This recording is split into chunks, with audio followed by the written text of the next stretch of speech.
Okay, great. As I see we are one past the hour, maybe we can begin, and I will begin with introducing our panelists for today, and more attendees can join in as we begin. So thank you for joining today's session on promoting decent jobs for youth in agri-food systems. Today on our panel, or our presenters that we have for today's masterclass, we have Susanna and Elisanda. Susanna is Senior Youth Employment Specialist at the International Labour Organization and also the coordinator of the Global Initiative on Decent Jobs for Youth.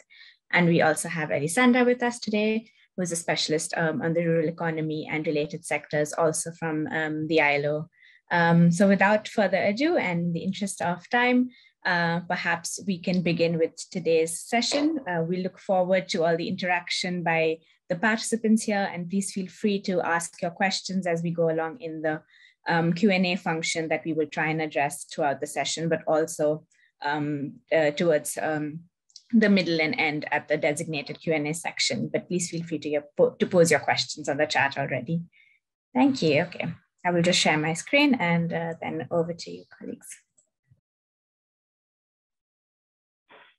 Thank you, Isha.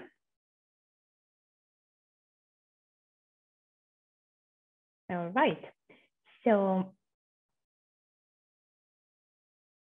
thanks. You can go to the next one, thank you. So, same from my end, thank you so much for joining us today. Let's talk about youth employment.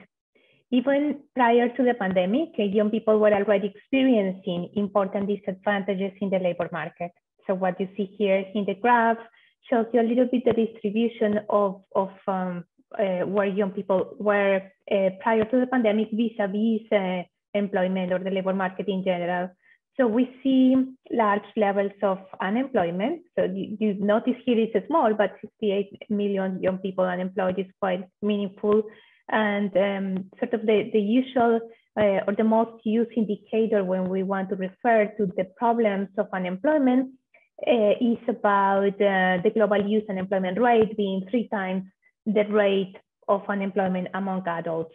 So this already sort of demonstrates some of the disadvantages that young people experience in the labor market. For those that were in employment, you see sort of the pink area, we have 429 million young people that were prior to the pandemic employed. So this is of course positive, yet it is still a bit, well, it's not fully a rosy place. If you click Isham, then we see the rest of the slide. So we see that even despite being employed, a lot of young people were either in the informal economy or working in poverty. Next slide, Isha, please. So I wanted also to share with you guys some of the characteristics of the labor markets that young people experience and what we perceive prior to the pandemic were also, in relation to automation. And a couple of years ago, there was a lot of discussions about what automation, whether automation creates or destroys jobs, and obviously it's not a discussion that we take lightly. So it is important to recognize that the risk of automation peaks among young people, young workers, as they are more likely to be in automatable occupations. Moreover, within the same occupation, the entry-level jobs held by young people tend to have a greater proportion of automatable tasks. These are tasks that rely less on social intelligence, creative intelligence, and perception and manipulation. Sort of these are skills, for example, skills or accuracy with your hands or fingers.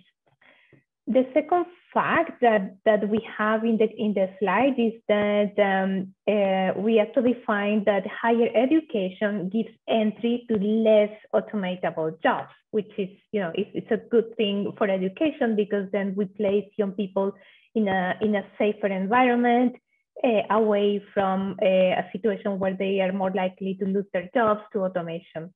Specifically, having tertiary education as opposed to just upper secondary education, reduces the risk of automation by 8.8 percentage points in OECD countries and 8.6% points in low and middle income countries. So again, it is a positive outcome that we get from education, and it is important to see that all in all, those with little education are at high risk of automation at any age. And this risk is on average higher than that of any other educational attainment group. So it speaks again about how important it is to invest in quality education and opportunities that, especially sort of an education that is linked to the labor market. And our last fact there captures the fact that what we see today is decreasing returns to tertiary education. We see young people experiencing this, and what does it mean? No, that a lot of young people, there has been a lot of a push for young people to go into universities, but what they are experiencing today is that the income that they are receiving after being, having gone through a tertiary education is lower than before compared sort of to previous cohorts of youth. So what we see then is that while higher education reduces the risk of automation, it doesn't seem to be paying off for young people. In fact, we have recorded a fall in the youth wage inequality, which means that wages of youth with tertiary educations are actually converging with lower wages received by youth with lower levels of education. So in other words, a young person that went through university is gaining today a similar wage to those that didn't go to tertiary education. And this is, of course, it's not desirable, and we want to try to understand why this is happening. So we try to see whether technological change had any impact, and we sort of took different models in mind, sort of trying to understand why is this happening. And what we saw is that innovation and technological change actually have a very positive effect on returns to education. So that should not be a worry for us. But what we see is that there is a rapid expansion of graduates, much more than what the labor market can absorb. So this sort of lack of jobs in the market is what is creating those decreasing returns to education. So what is the takeaway from this is basically that advancing quality education is catalytic to take advantage of digitalization, to ensure continuity in learning and sort of the growing experience of a young person in the labor market. But it is not enough to ensure that young people get jobs and that they sort of transition into a pathway that is a pathway of decent work. So I think, what is important to reflect here is that it is as important to invest in education as it is to invest in the creation of jobs. And we'll talk about that in a few minutes after we sort of cover other elements of the Youth Employment Challenge today. If we go to the next slide, Isha. So this was all, a conversation about the situation before the pandemic. So thanks, Isha. Now let me talk a little bit more about what we see today. What happened with the pandemic, with COVID, and how that has impacted labor markets for young people.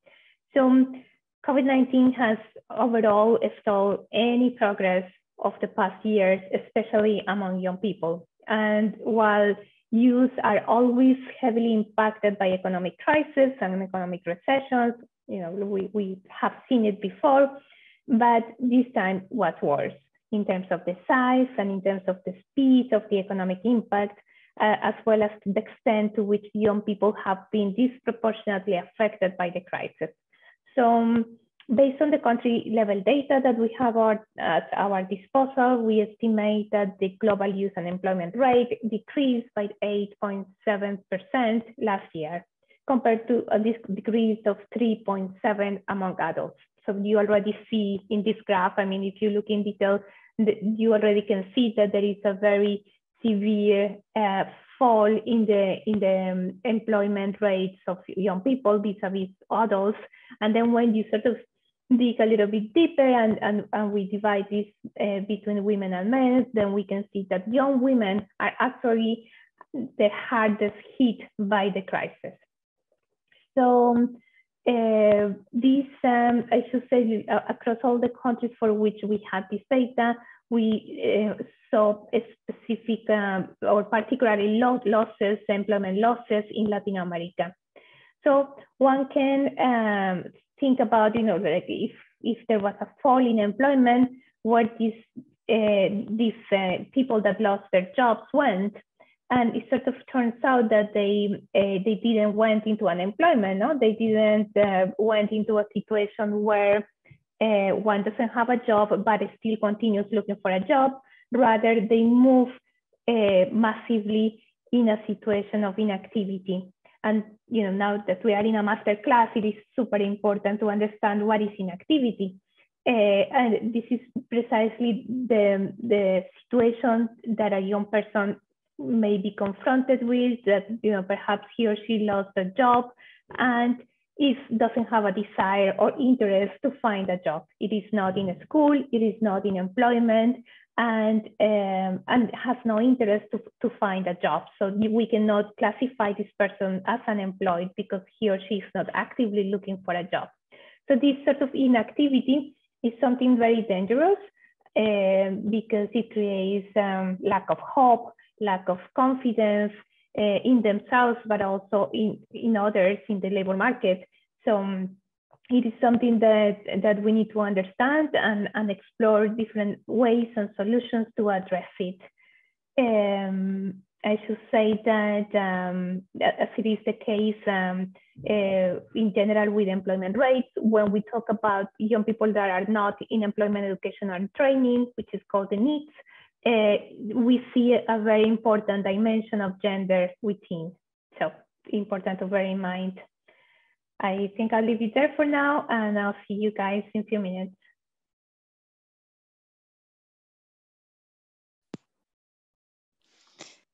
Thanks. I follow Susanna's great introduction about the situation of youth employment as a whole, and I will narrow it a little bit down to the rural context and in agri-food systems.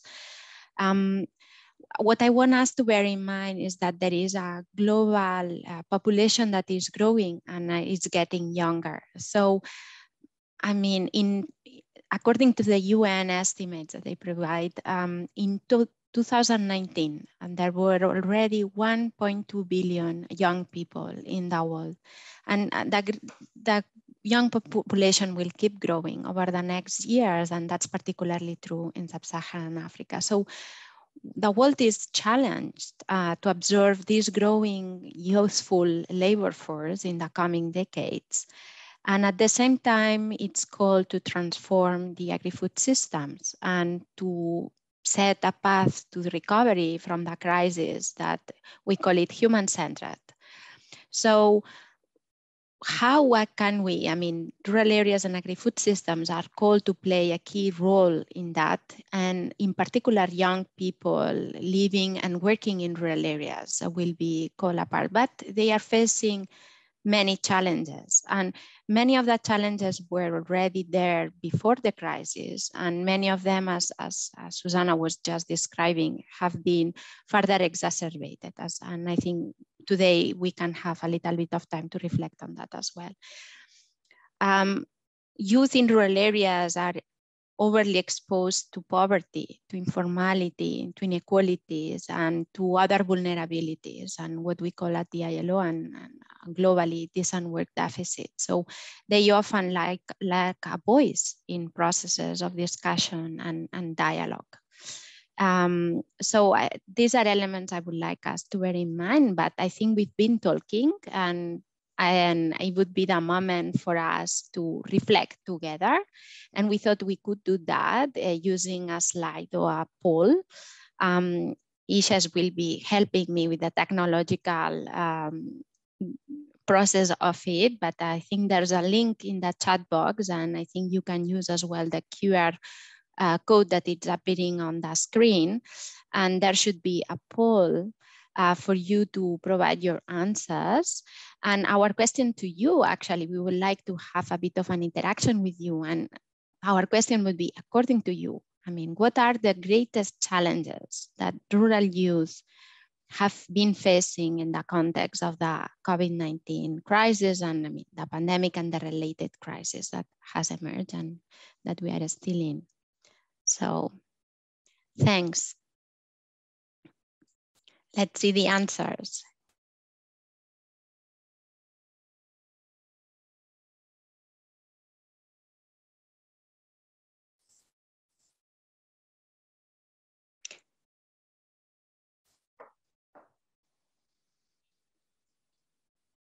So indeed, we can see now the results. We will allow a little few more seconds in case there are more answers coming.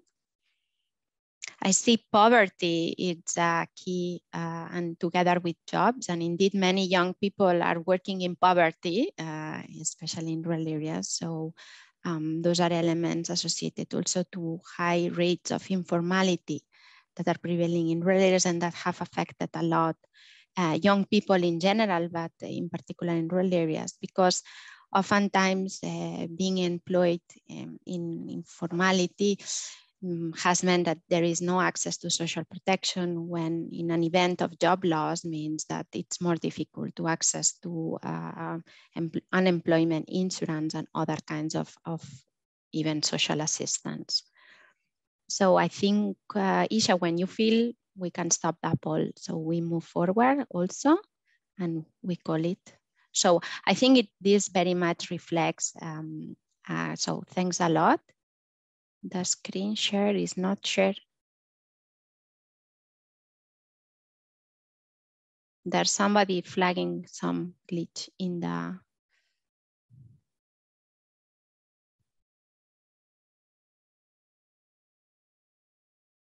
Okay, so what we've seen in the poll, it's very much along the lines of we have been observing all these months and observing and analyzing the impact of the COVID-19 pandemic. So thanks a lot for your answers. I think they were really spotting.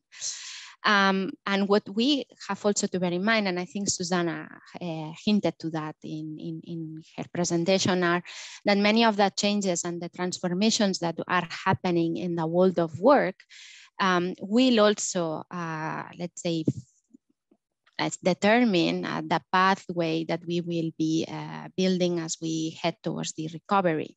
So we need to bear in mind that there are millions of people that have been unfortunately pushed into poverty and food insecurity, and many of them are being in urban areas, but also in rural areas. And we've seen also agri-food supply chains disrupted, and we are all more aware about the environmental implications of many of our actions. So we want also to build more sustainably. So, and in terms of decent work, I think the crisis has also made a call into more safety and in the workplaces. So we are more now attentive to preventative measures to prevent contagion, but also we are more aware of risks, and especially in sectors such as agriculture, it's important also to bear those in mind in a broader sense. So exposure to pesticides or other kinds of hazards, even exposure to heat. And access to social protection has been also called into attention, as it will go hand in hand with policies in order to promote employment and people, bringing back people into employment, as it was highlighted before. So I think I would leave it here. I don't know if Isha, you want to manage some questions and answers for this first part. Over to you, thanks. Thank you, Alessandra. So we have a few questions then in the chat, and perhaps would you like to kind of take some of the questions? Then Susanna and Alessandra, whoever would like to start. I know we have some being answered also in the chat itself. Maybe I can ask some of the questions and then you can take the questions. Okay, so so then we have a question on, which is largely around higher education. So it's about whether does the choice of courses in higher education also influence entry into, say, less automatable jobs? And then, okay, then I think so there are a few questions also, I think, on the question of automation that you mentioned. There's one which talks about that they thought that maybe the risk of automation would be a risk for jobs held by old people. So I think it's interesting for them that it is older people rather, but interesting that it is something that also affects young people. And yeah, I think those are the questions that we have. So I think the one talks about, I think, the link between higher education and entry into less automatable jobs. So does the choices of courses in higher education impact that?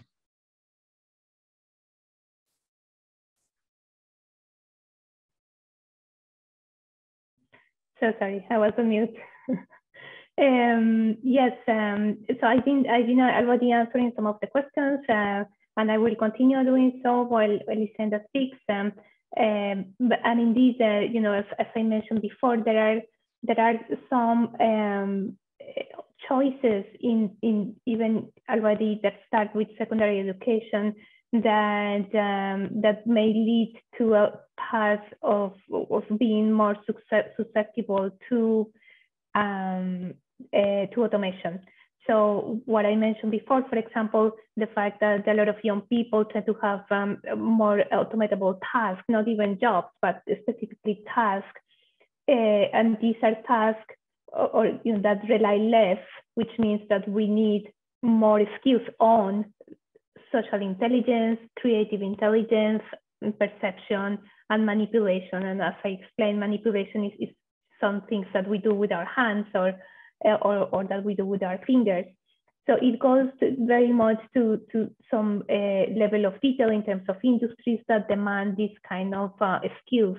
And one can indeed, I'll be happy, I'm not sure who asked the question, but I will be posting in the answer some links to some readings that will talk a little bit more about this.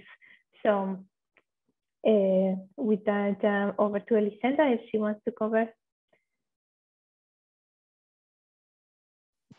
I think most of the questions related to automation, and unless I'm mistaken. All right, so I suggest then we go on. We can move on. And I'll keep responding to them, typing. So let me then move a little bit to talk about the solutions.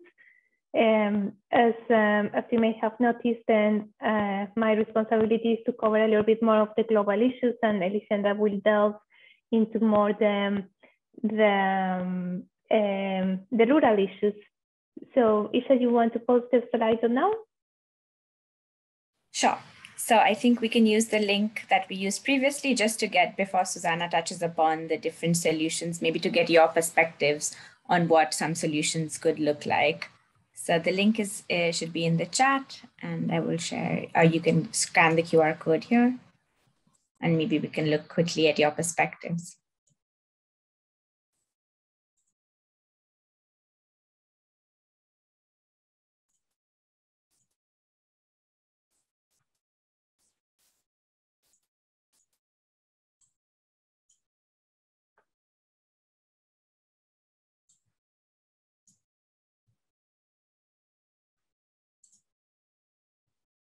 So feel free to type any words that come to your mind, or what do you think that could be as say young people or as people working in this space, if you had any ideas that you can, that you'd like to share.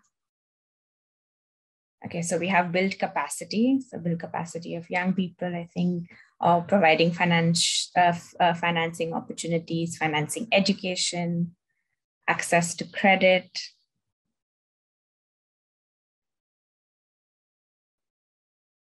Okay, so mentoring, I think partnerships with different stakeholders, mentorship and coaching, I think from the beginning, yes, skills training, So we have a lot of different ideas here. Maybe we give it a few more seconds because I think it's important to hear what your ideas are as well.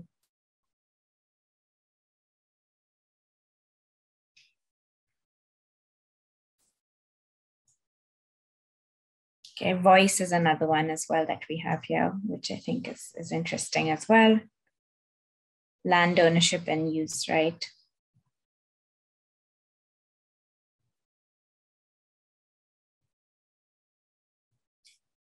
Okay, entrepreneurial skills. Okay, great. Okay, maybe a few seconds as we have still a few more submissions. I think all of these are, yeah, very, very relevant and interesting points. And maybe Susanna and Alessandra will cover them as well in their presentation. Okay.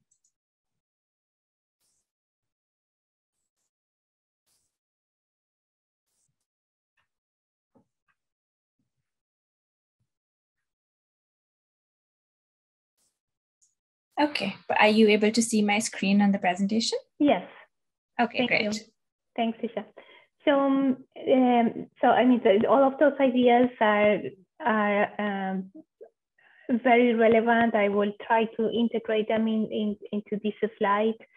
So this is, let's say in a nutshell, some of the elements that we visualize as part of the solutions to the youth employment challenge. No, a challenge that has been there for a long time, even before the pandemic, but that is now exacerbated with the crisis and making a little bit more evident some of the inefficiencies and some of the gaps in terms of access to connectivity and access to other services for young people. So one of the first things that we sort of need to visualize is the destination. And in other words, this is where the destination is the jobs. No, we want young people in the labor market in decent jobs. So this is where, when I was talking about the importance of investing both on the supply, which means education and training, as much as in the demand side, which means in the side of the job creation, this is where the demand side really comes in. So identifying or recognizing that we need employment-centered macroeconomic and sectoral policies that will not only open the fiscal space to invest in young people, but that will also create work opportunities. So here you guys can see a little bit, this is about economic and employment policies, but it's also about investments in the digital economy or in the green economy. And these two investments, they are not only connected to young people in urban areas, they are strongly actually connected to young people in rural areas, as Elisenda will mention. The second thing for us to visualize is the path, no? And this may vary across countries and the groups of young people that we are serving or the groups of young people that we are talking about. But all in all, it really emphasizes the importance of skilling young people and developing the competencies that are in demand. So this requires the involvement of social partners. And for some of you who are not familiar with our work at the ILO, social partners identifies both workers' organizations and employers' organizations. No? So it is important to work with them because by working with them, we can integrate the voices of the workers as much as we can integrate the voices of the employers, and it gives to these solutions great sustainability and validity. So, and it is also important to involve young people in the design of policies, in the design of programs, not only when it comes to skills, but also when it comes to entrepreneurship and other types of interventions. So it is also important for me to mention here, and some of you might be super familiar with how many employers voice the need to improve soft skills among young people. So these soft skills, or what we at the ILO call core skills, as well as technical skills, are very important. And they are still an area where young people have to continue acquiring and developing their knowledge and their qualifications. So this can happen through youth guarantees or through apprenticeship programs. And it also is important to talk about other interventions, hiring subsidies or other interventions for young entrepreneurs. And some of you mentioned access to finance, others mentioned the importance, or perhaps among the challenges, but you also mentioned the importance of having access to land. So all of these are a composite of interventions and design features that are important to bring not only in terms of interventions, but especially when it comes to policies. And the third area is about inclusiveness, no? That we have a joint commitment to reduce the share of young people who are at risk of being permanently left behind. So it is important to emphasize the role that employment services can play here in terms of targeting the most disadvantaged young people. In many cases, the most disadvantaged are young women or young people with disabilities. I mean, there are many different, depending on the context, there are many different pockets of vulnerabilities that we need to address. And as we talk about, reaching and supporting the most disadvantaged, we should also mention the importance of psychosocial support and the promotion of the voices, the representation, and the rights of young people. So over to Elisenda, and I will now delve into the Q&A. Thank you. So I just wanted to share a few words on how what Susanna has explained, and it applies to promoting decent work for youth in the rural economy. So at the ILO, we have a whole program of work aiming to promote precisely decent work in the rural economy. And youth is one of the key themes, and key groups that we are looking at in our work. We do so by promoting integrated approaches anchored in international labor standards, so it's a rights-based approach, and through social dialogue, so always building with the contribution of the different actors, so in particular governments, workers' organizations, and employers' organizations. And in particular to the rural economy, and please next slide, we work also through the Decent Jobs for Youth initiative and in collaboration with the FAO. And there is a whole thematic plan about unleashing the potential of youth in the rural economy. So it would apply as well to agri-food systems and the rural economy more largely. And as Susanna was mentioning, it's important when we aim to intervene from a youth perspective to work on both sides of the labor market, on the demand side and the labor supply side.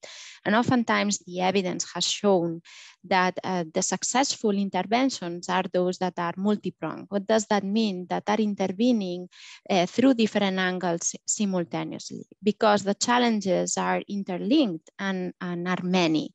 So if you need to tackle the problem, you need to oftentimes include elements of, as she was mentioning, skills development, but also investments in the enabling environment, so to foster job creation, and so on and so forth. And of course, in a context such as agriculture or rural economy, and as you were mentioning in the word cloud, access to natural resources or land in particular, but also how access to other kinds of inputs and even information or markets are very important for, youth activities, particularly agri-entrepreneurship activities to be established, but also to, let's say, be successful over time. And I thought it would be nice to share with you an example. So please, next slide. So because it's something that as ILO, so this was a work that we conducted as the ILO in Madagascar some years back now, but it was about developing a national action plan to promote decent work in the rural economy, and precisely for youth. And Madagascar is a good example of a sub-Saharan setting, so a highly young population, so about 1/3 of the population is youth. it's mainly a rural country, so 62% of the population are living in rural areas, and unemployment in agriculture is the key, let's say, sector of employment.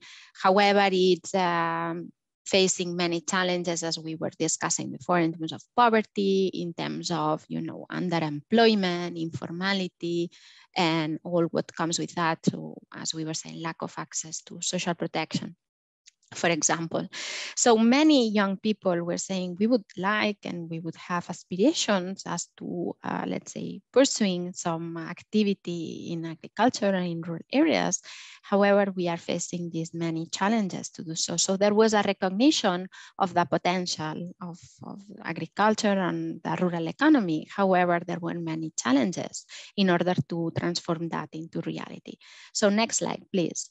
So through a process of diagnostics to understand what was the context and what was really the potential of that setting, and in consultations with key actors, but also with young people in Madagascar, this program, this action plan actually was developed, and it had these 5 key pillars, which might resonate to much of what we've been discussing today. And it had elements of skills development, looking at what were the gaps that young people had, and perhaps in many rural areas in developing countries, there are young people that dropped out of school because of poverty, because of many reasons. So there are opportunities in terms of technical training and tailored to the needs of the rural setting. And in that regard, and we've been discussing about digital economy, there are opportunities also about using digital tools and link them to skills development or even to access to information that can be relevant also for youth in terms of access to, let's say, information about farming practices or business services if they have started their activity. What another key element, it was access to social protection. So we've been discussing many of them being in the informal economy, social protection not reaching out. And social protection is not only about contributory, let's say, social protection systems, but also social assistance and how we can advance coverage and universal coverage in terms of social protection. So to build also this resilience and inclusiveness that we have been hinting to through today's discussion. A key pillar was also access to agricultural and rural services, and that can include, and somebody mentioned mentoring in the work cloud. Indeed, it's about also this kind of more technical expertise that it's not only during the training, but also as you apply what you've learned into your daily life and activities. And it can include, and in this pillar, there was also access to other kinds of services, even financial services and so on, linking up to the next 4th pillar, which was about investment. So this acronym that you see on the screen, EIIP, means Employment Intensive Investment Programs, which are meant to build infrastructure, which in many rural areas is a key challenge because there are problems of connectivity and access, or physical access to markets because roads are not, let's say, there or are not well maintained. And there are also, this pillar included a lot of activities about promoting entrepreneurship.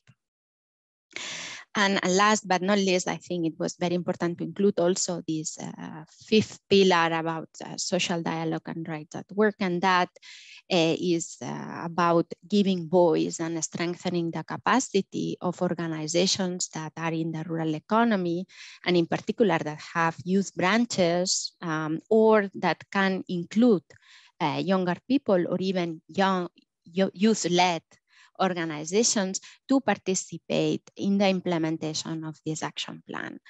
A last thing I wanted to highlight is that this action plan had also a whole operationalization of all these pillars, and it has guided the further, let's say, work that the ILO has been implementing in Madagascar about this, so promoting decent work. And oftentimes it's been in partnership. Most of the times it's been in partnership with other organizations, including with IFAD, for example. So there were projects on precisely on infrastructure development, but also on skills development and agro-entrepreneurship that look into that. And it also has guided the dialogue with the institution. So it has this type of exercises, because they are built on consultations and are owned and by the institutions and the actors in the country.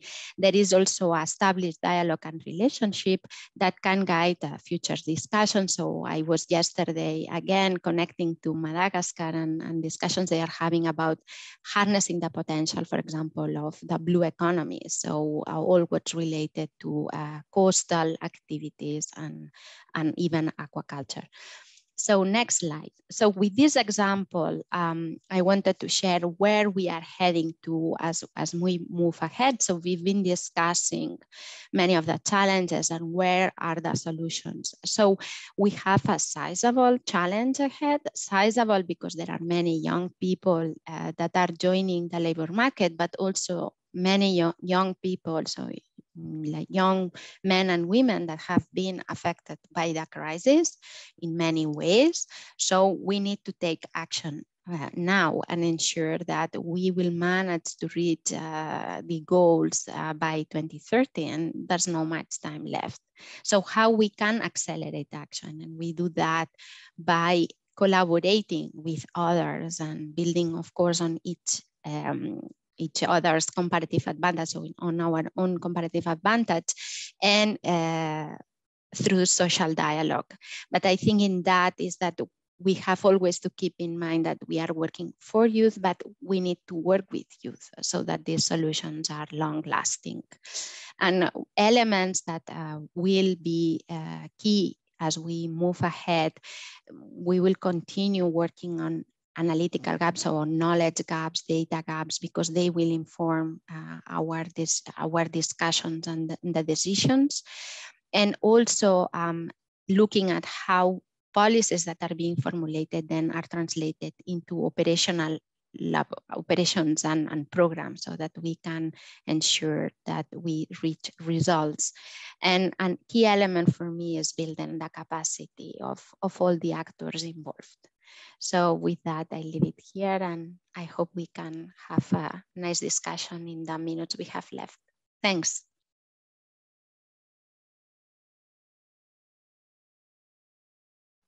Thank you very much, Alessandra and Susanna. I think, I think that we had a lot of interaction from the audience. They have a lot of questions to all of the, the information that you provided on the challenges and solutions around youth employment, particularly in agri-food systems. So I think with about 15 minutes left, we can address some of the questions that we've been asked by the attendees.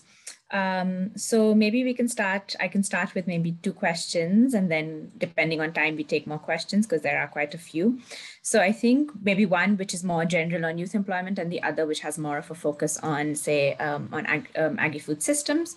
So a question we had was, I think, was around youth voice. So there was a question on the extent to which, how can young people be involved in policy development to maybe voice their aspirations, and maybe some examples from how what the ILO does to ensure young people's voices are heard in the work that we do. And there was then a question on, so let me just go back to the question, then more on a focus on the agri-food systems, is that it talks about how can we attract young people to agri-food systems, and also how to ensure that young people kind of remain in rural areas or work in more rural jobs over the long term, in the sense that maybe once young people's capacity is built, maybe they want to move on to other sectors. So how to kind of make this sector a bit more attractive to young people. So perhaps, Susanna, you would like to start with a general question and then over to Alessandra on the focus more on agri-food systems. Sure. Thank you, Isha. So this is always a tricky question because I cannot say there is a silver bullet to secure youth participation in policy decisions, policy making, policy discussions. But I can give you some examples that seem to work or have worked. So at the ILO, in my response to these questions was one way of making sure that the voices of young people reach a policy discussion linked to employment is by joining or being part of employers or workers organizations. And I mention this because one of the things that happens between governments, employers, and workers is called social dialogue, when they come together and make decisions about different policies. So being able to reflect young people's voices and aspirations through those bodies and that provide representation, then it is an opportunity to, if not always a direct opportunity, it is an opportunity to influence decision making. Another option is, it also depends a lot on the willingness and sort of how visionary some partners, some governments or employers are in terms of bringing the voices of young people to specific dialogues. So let's say at the ILO, every year we have the International Labour Conference.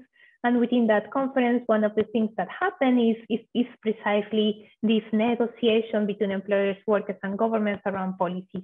And in some cases, like in the case of Peru some years ago, from there we have a very good example of how the government invited young people to the table so that they could raise their voices and participate in these conversations around their policies that will affect them.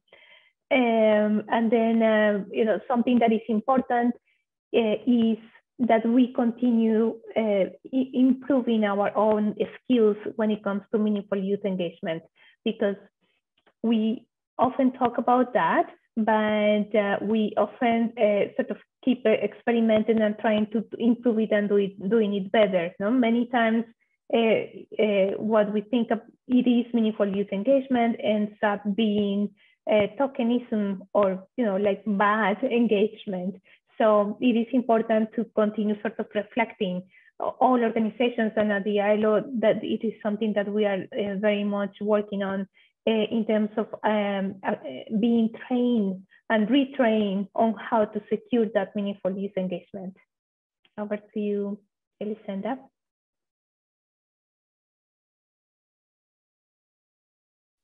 I was answering to one of the questions. So I've seen many questions that relate about making agriculture and maybe activities in rural areas and more in general relevant or interesting or attractive to rural youth.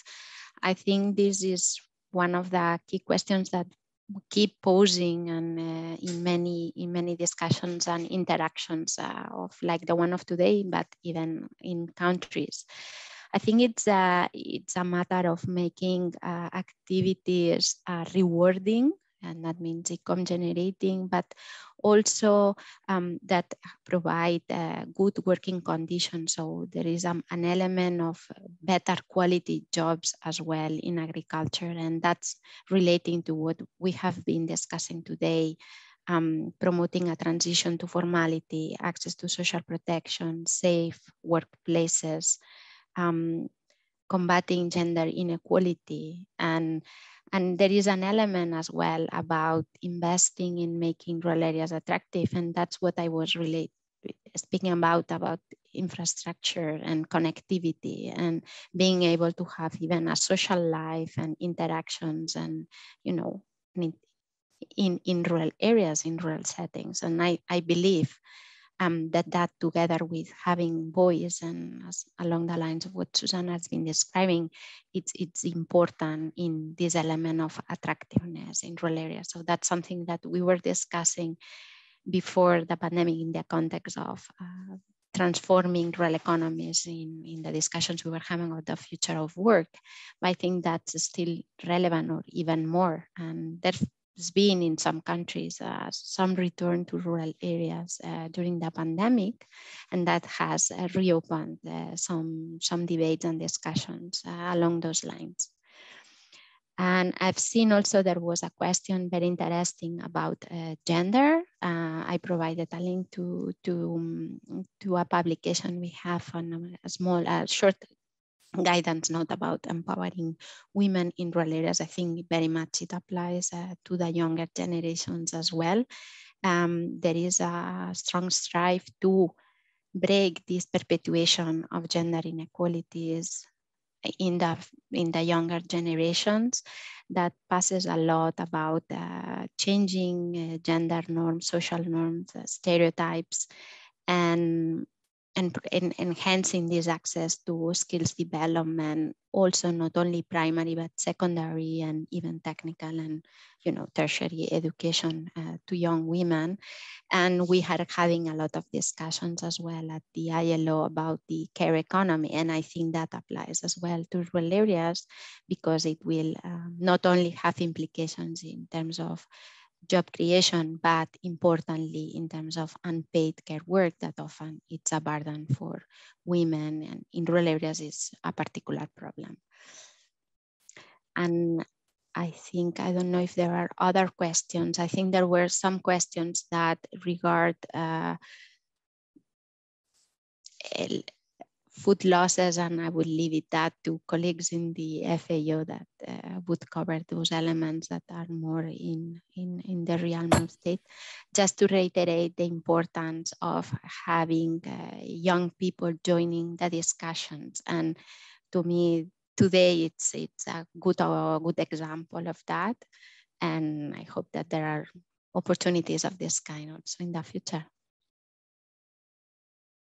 Susanna and Alessandra for that. I think Alessandra, you also answered the other questions, which is great. And Susanna, you typed some answers. I think we have maybe just one last question that was unanswered, because everything else I think was covered in both your answers, which is not particularly on agri-food systems, but maybe Susanna applies to you because it's generally about youth employment and the rise of the gig economy. So we see kind of a wave, and I know we had a slide which we didn't cover, so perhaps you would like to touch a little bit upon that as well, because it is about the new wave towards gig economy and what the implications could be for young people. Yeah, thank you, Isha. I noticed that, and I was, I'll be happy to answer.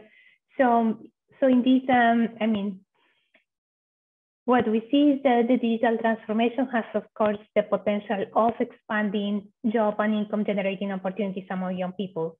So that is undeniable, and we sort of continue looking at digital transformation as a positive thing.